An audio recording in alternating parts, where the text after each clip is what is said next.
Rumus menghitung banyak data yang berisi angka. Seperti fungsi average yang sudah kita bahas sebelumnya, fungsi count pada Excel juga termasuk dalam kelompok fungsi statistik. Pada Microsoft Excel digunakan untuk apakah fungsi atau rumus count Excel ini? Mari kita pelajari bersama. Fungsi count Excel.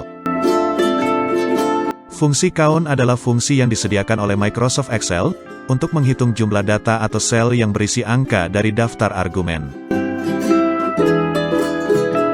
Sintaksis dari fungsi count adalah sebagai berikut.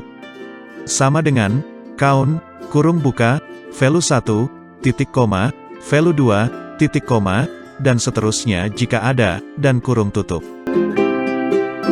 Value 1. Item pertama berupa referensi sel, atau rank yang ingin kita hitung jumlah datanya yang berisi angka. Value 2 dan seterusnya jika ada. Argumen ini bersifat opsional atau boleh diisi atau dikosongkan. Maksimal sampai 255 item tambahan.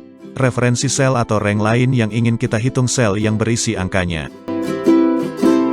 Contoh pertama fungsi count pada tabel data berikut.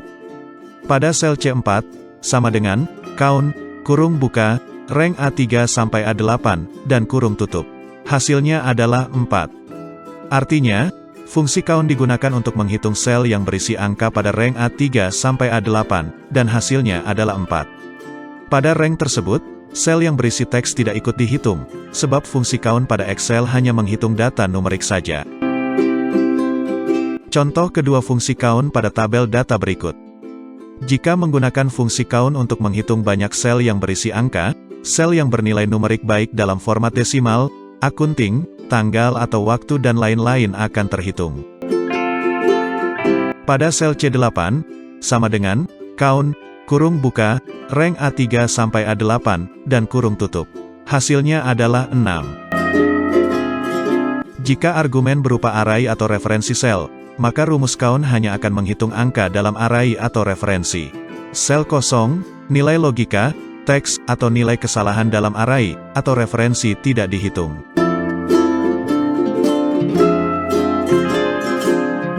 Demikianlah pembahasan kita kali ini tentang rumus menghitung banyak data yang berisi angka pada Microsoft Excel.